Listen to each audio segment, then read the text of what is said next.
Onassis Foundation.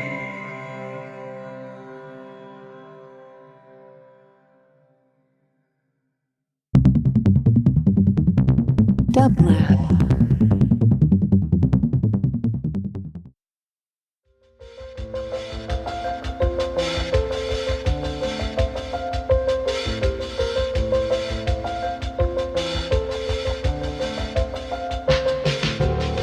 Welcome to the Quarantine Tapes, a daily podcast from Onassis LA and Dublab.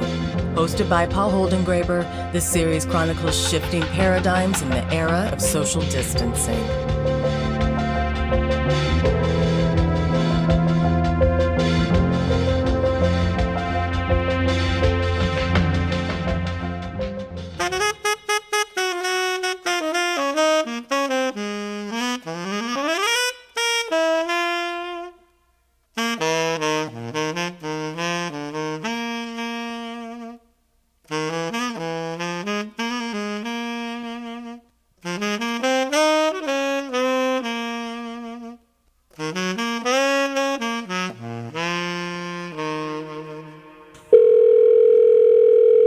Hello? Hello, could I please speak with Sonny Rollins? Yes, this is he. Sonny Rollins, this is Paul Holdengraber calling you from the Quarantine Tapes. I can't tell you how excited I am to talk to you. It's a real deep privilege. Thank you so much for taking the time. Thank you. Oh, no problem. Thank you so much. And nice to speak to you also. We're very happy to speak to you. Thank you so much. Tell me quickly, if you could, how have you been spending these last 6 months of this delirious quarantine? Well, I've been spending it mainly the way I've been spending the months prior to that in my life. It's just another 6 months in my life. It has not been separate in any appreciable way. It's all one life, and one of many lives, I should say. But in this life, it's just one life, and it hasn't been in any way a terrible thing at all. I think it's just another 6 months, really. Right.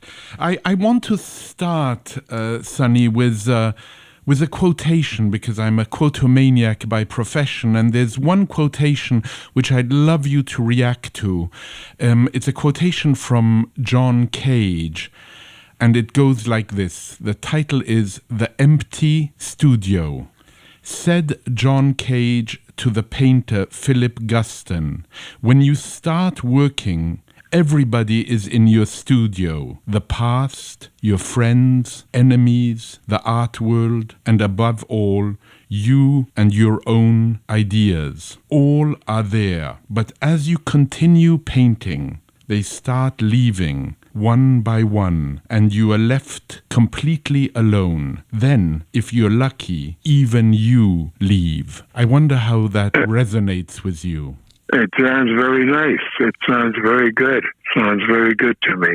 I like that. Why so? Why do you like it? Well, because I think as we are born and we go through life, we have a lot of experiences with people we meet and family and friends and loves and all of these things that we have. But actually, they are not really...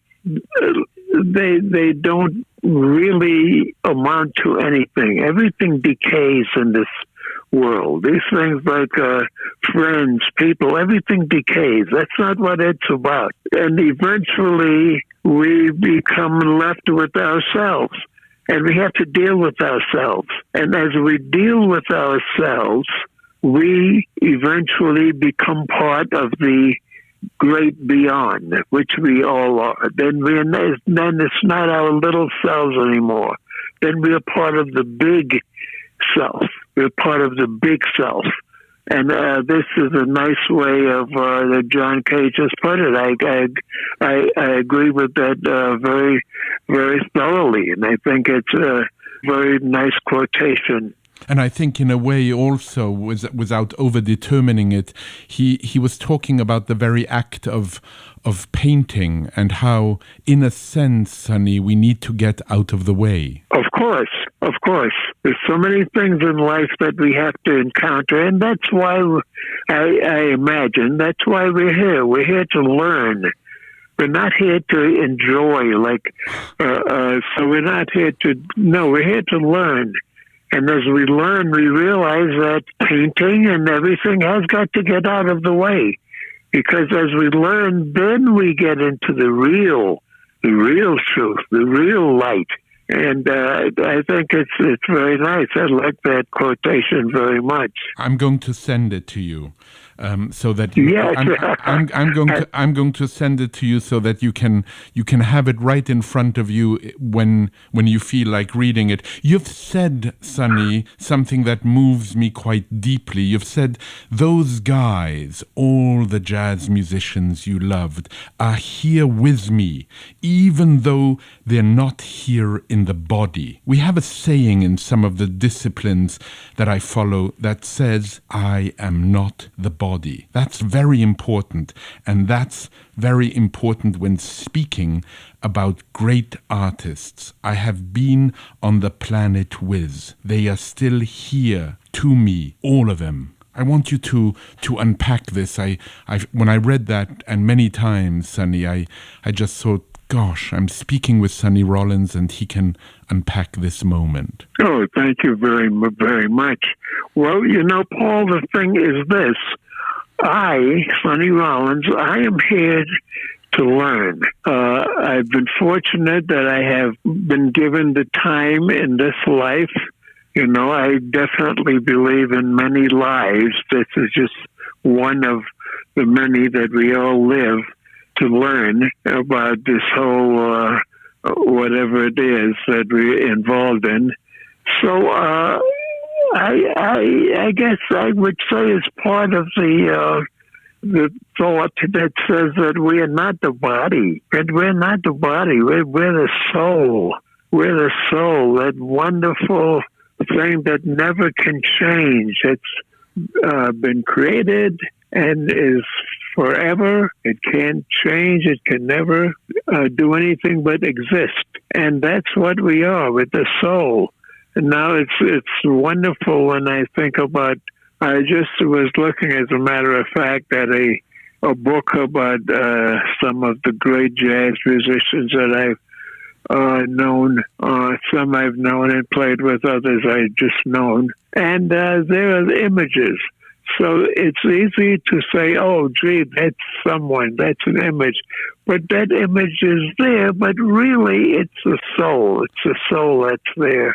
Sonny, you hear them, right? When you say they're images, that book you were reading now, when you see those images, the images invoke in you the music of these great musicians, that though they are not here in body, they are here in soul. And how... Absolutely. Right. Let me bring you back to a few of them. Okay. They matter so much to me, and they've mattered so deeply to you. When you were growing up as a kid, you used to see Coleman Hawkins in Harlem. Can you bring me back to those very, very early memories? Well, I first heard Coleman Hawkins before I ever saw him. Later, as a young person, I was fortunate enough to reside in an area near him, and so I had a chance of seeing him. But I knew of him before I saw him. I had heard one of his most beautiful records, which I still prize as one of my revelations in life. And but of course that was him. But now that I've learned so much, see, then I was a youngster, and I used to go to his apartment building where he lived, and I stood on his apartment building waiting for him to come home, and I had my picture. I had a wonderful picture, and So when he came home one day, I said, "Oh, Mr. Hawkins, can you sign my picture?" It was such a great thing for me to have him sign my picture. And I imagine he must have, Coleman was a very self-styled person. He wasn't easily impressed, but I think that having this young boy there with a picture waiting for him to come home, I think that had some impression on him. But anyway, it had a great impression on me, and I had my picture of Coleman. And but again, now it's not body. That's Right, okay. That's right. not a body. It's a soul. And what record in particular was it that was so fundamentally important for you of Coleman Hawkins? Well, it's very apt that you just asked me, because that's what the record was: Body and Soul. Right, right. That was the record, Body and Soul, and it was around 1939, I believe. It came out. As I said, it was a masterpiece of art, and I so much still. There was a book recently, and someone said, if this was the last record you needed to hear in your life, what would it be? And I said it'd be Body and Soul. I'd go into the beyond with a smile on my face. You know, for me, there's another record that I have always so much loved, which is a record of Ben Webster when he was in Copenhagen. He did a record called Atmosphere for Lovers and Thieves. Ah, do you For remember? Lovers and Thieves? Yeah, what a great title, no? Yeah. Fantastic title. Would you say, I mean, it's such a complicated question, I think. Would you say that, I mean, would it make any sense, Sonny, to say that you were in any way influenced by Coleman Hawkins? I hope so. I hope I was. But, it's very difficult when a person that has that much talent and gifts like he had. It was very difficult for it to be known that I was influenced by him. But if one listens carefully, I think you can hear a little bit of his great influence in my playing. I consider myself a student of his, and I think you may hear a little bit to my benefit that I have a little bit of talent, and I was able to get a little bit of him, but he was such a great inspiration to so many of us musicians. Just immersing myself back into your life and into your universe, you came across so many extraordinary people. You spent a lot of time with Thelonious Monk when you were still in high school. Can you actually bring us back to those encounters? You said, he carried me through a lot of phases of understanding. What did you mean? And what were those first encounters, Sonny? Well, there were so many, but Thelonious Monk was someone that I heard.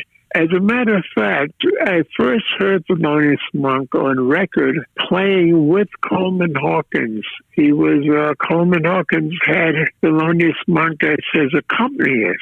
And that's when I first heard Thelonious Monk. And of course I said, wow, this guy is something else. He's great. So when I finally got a chance to play with Thelonious Monk, although I wasn't playing with him, we were sort of opening for him. I think he was playing solo. And we had a kind of a young band, a kid band. And we played for opening for Coleman Hawkins at a little spot in Harlem. And, for Thelonious Monk. And Thelonious Monk, I could tell that he was impressed with my playing. He liked my playing. And boy, that meant a lot to me. But Thelonious Monk was a very fantastically talented, of course. And we used to look up to Thelonious as a priest we used to call him the high priest because it was something that he seemed to exemplify old, maybe going way back to African religion, and that he had that about him, and so we used to refer to him as a high priest, and he had that about him. And I still, whenever I think about Thelonious, I think of him in that way. Something about his music, and as a friend, I got to be a friend of his, and he used to come by my house and play my piano and everything. He had that about him. He was like going back to the old African beginnings of this music, what we call jazz. And what a lucky person I am to have had that experience with Thelonious Monk.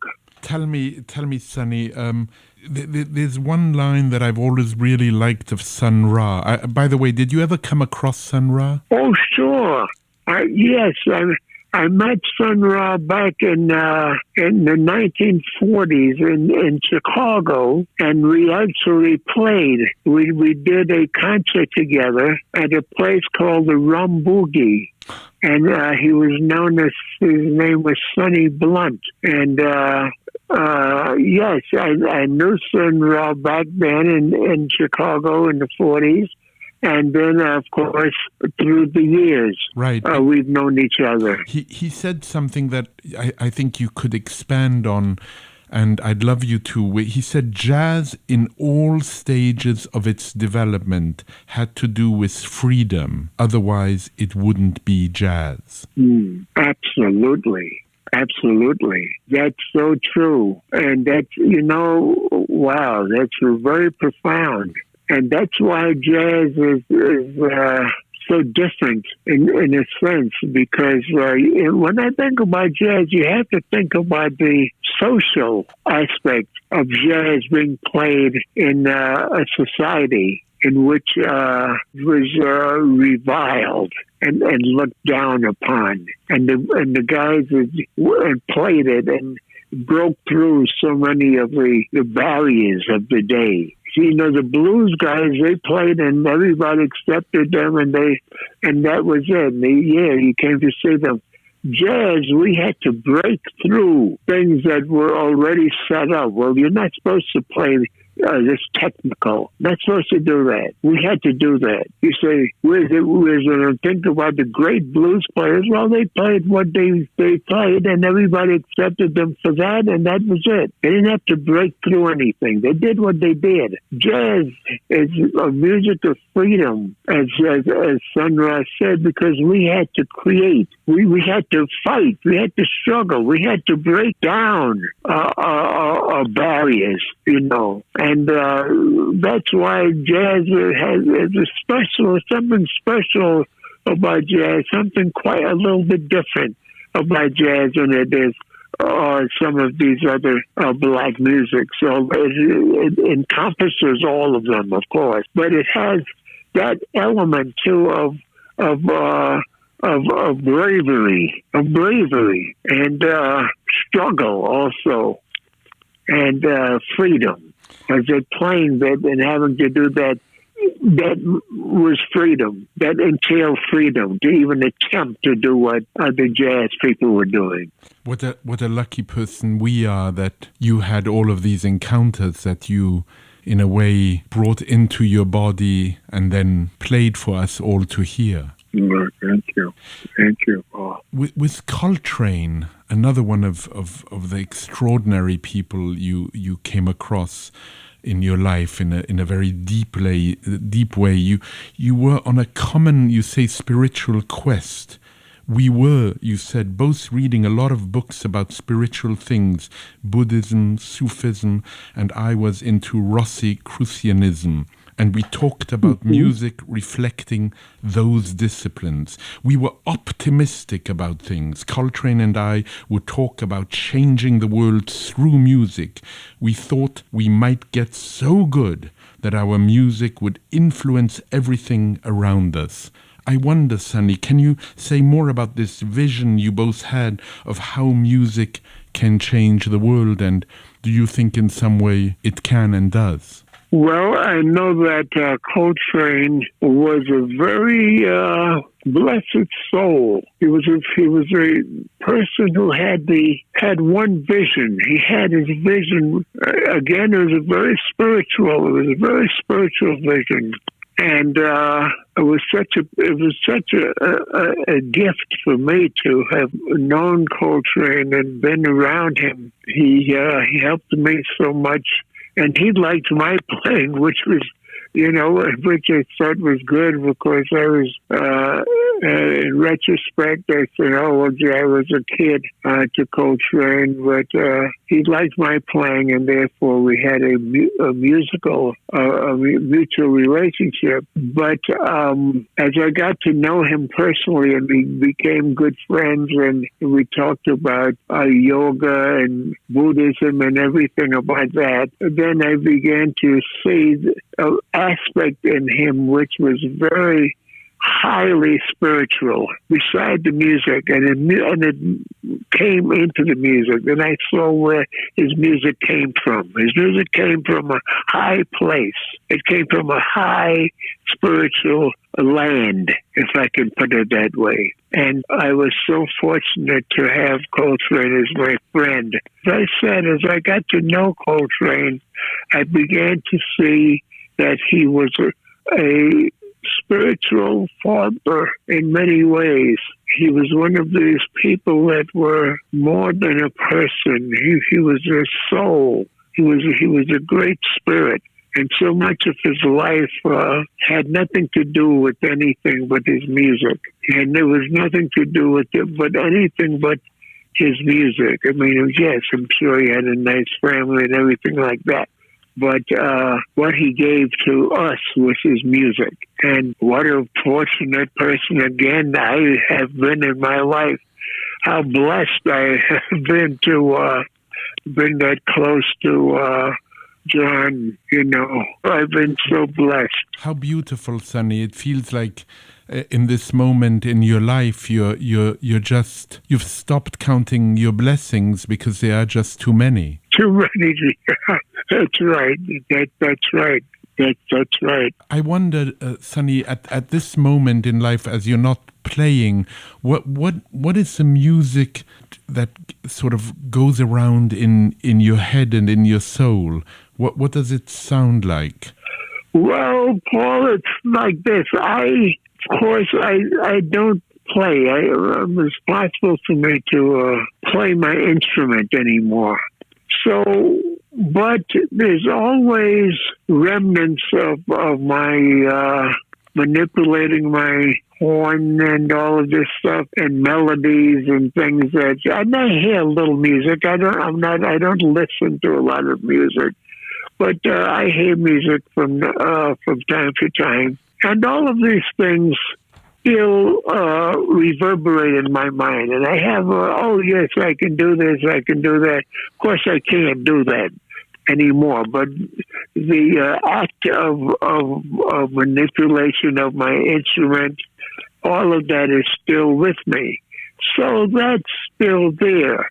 I still think about my horn. But what I do is I'm very much into my spiritual teachers, and I do a lot of I do some reading from some of my teachers, and that's based and learning, because you just can't learn it all one day. But I'm learning, and this is such a beautiful place to be as I read some of my teachers, Buddha, some of the Vivekananda, Ramakrishna, some of the people that have left workings here that we can read.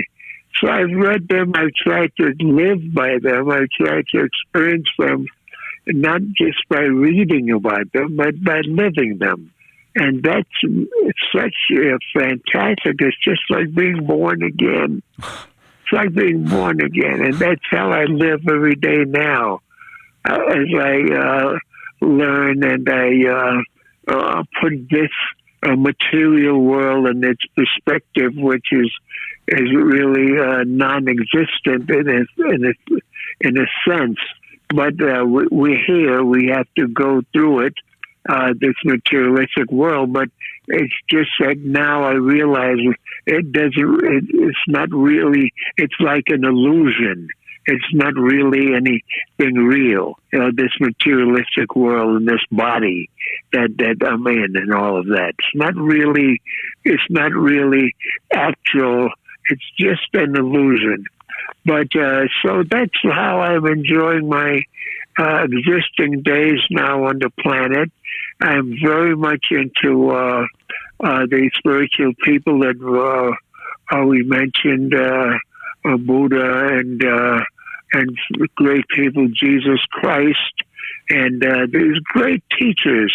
And it's such an inspiration. And of course, they're nobodies. So there's no bodies. I don't need to look at a person's body. Right, we're back to that. You know? We're back to that. And you know, you're learning, and what is so wonderful now is that with your archives being at the Schomburg, people now can learn deeply about you. I'm wondering what kind of effect it had for you that your archives were, in effect, very close to where you began. Oh, yes. I was born on 137th Street in Harlem, and I think the Schomburg Museum is located on 135th and 136th Street in Harlem. Yes. Very close to where I was born. Yes, that was sort of a nice little touch for me. And of course, a great honor. A great honor for me. I never would have thought that I would have been able to be so honored in my life.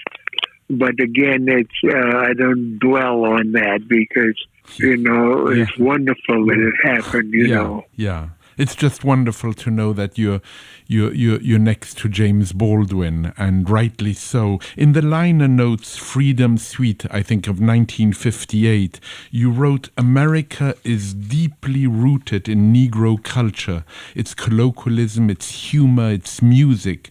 How ironic that the Negro, who more than any other people can claim America's culture as his own, is being persecuted and repressed, that the Negro who has exemplified the humanities in his very existence is being rewarded with inhumanity." How do these words of yours, prophetic in my view, strike you in this moment of time, Sonny? I think I had a special enlightenment. To think of how I did that. I wrote that. I went through it over and over, trying to get it, the punctuation and all of this stuff right. But I knew what I was talking about because I was fortunate enough to have a grandmother who was an activist. And we used to go up and down, marching up and down the Lenox Avenue and 7th Avenue in Harlem. I was a little boy, maybe I would say 3 years old, 3 and 4 years old. And my grandmother would have me, holding her hand, and we'd be marching for various civil rights groups and like that. So I was so fortunate. When I look back on my life, that's where I got this idea for the Freedom Suite and everything. I learned that early on, just about equality. And, the world is such that it's one of the ignorant things that people have to do and have to fight each other and kill each other, and it's nothing new about that. It's been happening since Cain killed Abel. That's the world we live in. But I learned about it as a little boy and knew that I had to try to make a statement about that. I think W.E.B. Du Bois said that if we ever attain, a person ever attains any notoriety in his life, he should always speak about the fact that these things that affect him in the society. And I've always remembered that. So as soon as I had an opportunity to be a musician that had some prominence, I always referred back to these social issues, which were so part of our lives. And remain so deeply. Remain so. Early in your career, you spent a long period of time that you've spoken about so beautifully so many times, but I'd like you to tell us once more when you were playing, sometimes could it be for 16 hours a day on the Williamsburg Bridge? Can you I mean, just extraordinary. I mean, it always reminds me of that wonderful line of Pierre Macorlan, who said improvisation is something you prepare. Can you describe what that routine was like for you? How were you influenced also by the natural soundscape of subway cars, boats, and other city noises while you were playing for 16 hours on the Williamsburg Bridge? It was absolute heaven. It was absolute heaven. I was looking for a place to play my horn, living in New York City in these apartment buildings when you'd always be playing too loud for your neighbors and like that. But when I found the bridge, just by accident, looking up, I was walking on Delancey Street one day, and I just looked up and I saw these steps leading up to the bridge. I said, let me just walk up there. And I walked up on the bridge, and I saw this vast expanse. There was nobody there. It's in the daytime, the vast expanse. I said, wow. So then I walked across the bridge over to Brooklyn, and it was one person maybe walking. And I said, well, God Almighty, this is so great. This is so great because I can come up here, I can bring my horn, nobody's around, not going to disturb anybody. I found a spot on the bridge where I couldn't be seen. The subway cars coming by couldn't see me. The cars coming by couldn't see me. The boats going below, they couldn't see me. It was like being in heaven. It was like being in heaven. It was just such a beautiful thing for me. Such a beautiful thing for me. And I went up there practically every day. And sometimes I'd come down if I lived near the bridge, so I'd come down and go into my house, go to the bathroom. I'd get a drink sometime. I remember there was a bar there on Grand Street, and sometimes I'd go in there and get a cognac or something. I'm not much of a drinker, but I sometimes would do that. But I'd come off of the bridge for a moment and then I'd go back. And this would be in all kinds of weather. You know, I was quite a strong young guy. And it was great. I remember a friend of mine that used to take up there with me, a saxophone player. And he would come down for a minute. I'd go and he'd say, and then they'd say, okay, let's go back. And he later confided to me that he said, oh no, boy, I'm so tired, but I have to go with Sonny. You know, he was a little bit not so much for going back up on the bridge, but I would be there as long as I felt the need to be there, and every day was in more need.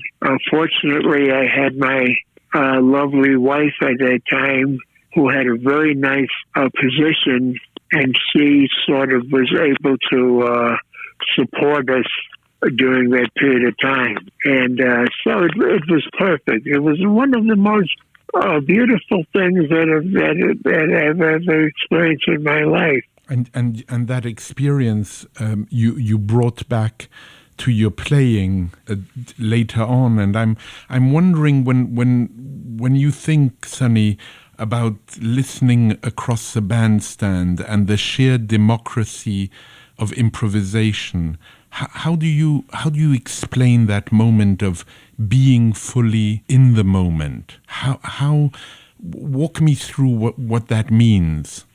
Well, the thing is, there are times when that improvisation is truly a spiritual thing. It's truly a spiritual thing because you leave your body.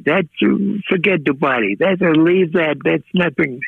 Then I have to go through the people, the crowds, whatever it is. Have to go pass through that level.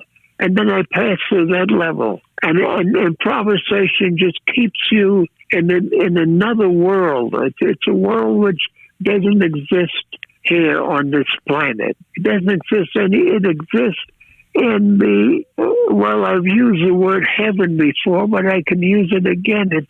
It exists someplace else, someplace it's not here. And sometimes when I'm really at my best in playing, I get to that level, and I'm in a different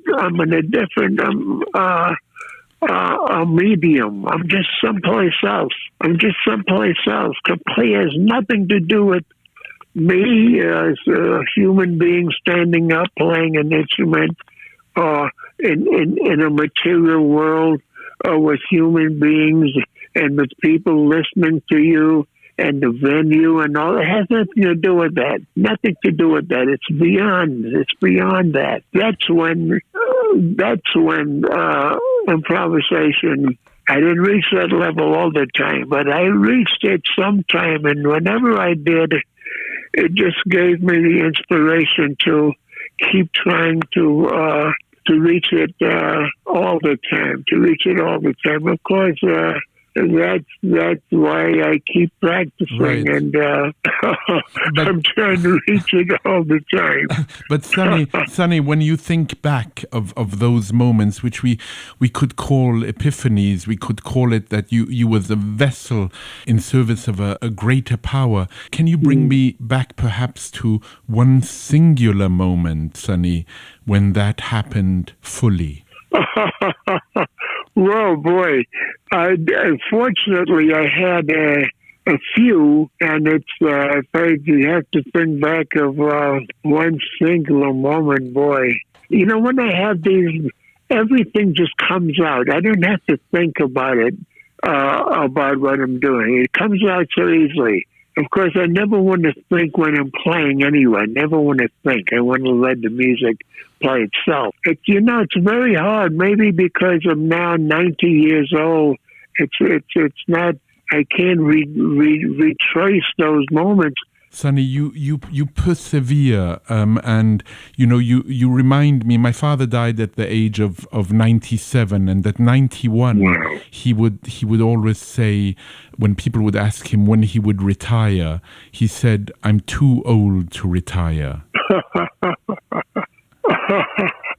Well, that sounds from a man of wisdom. He must have been a very and 91, and he was saying he's too old to retire. Yeah. Well, I'm 90, and I don't think I can retire. Also, I think he's right on with that one. He's right on with that. He must have been a very prescient. He must have been a guy that really saw. He saw something. He saw something besides this stuff that we go through, material stuff. So I love that quote by him, and I think I would know him. I know him already, really, just by hearing that.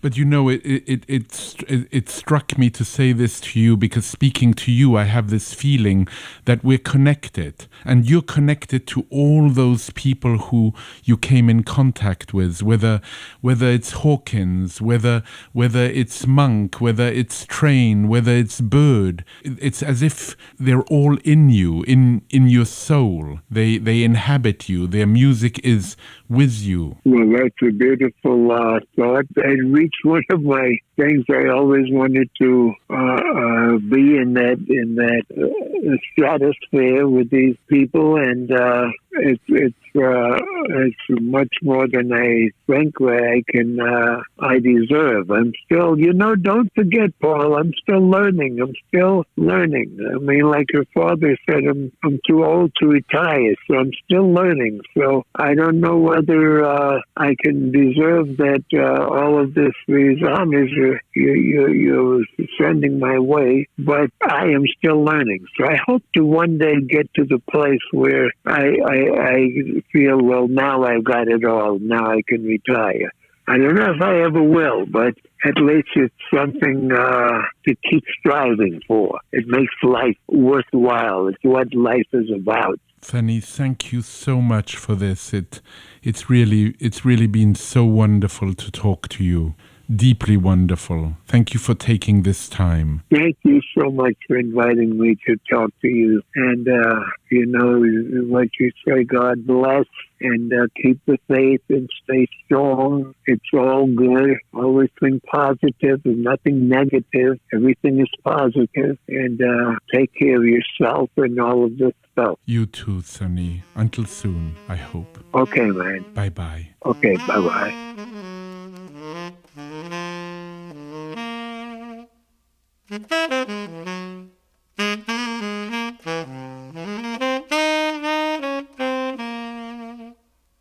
To support this show and Dublab's progressive programming, go to dublab.com/support.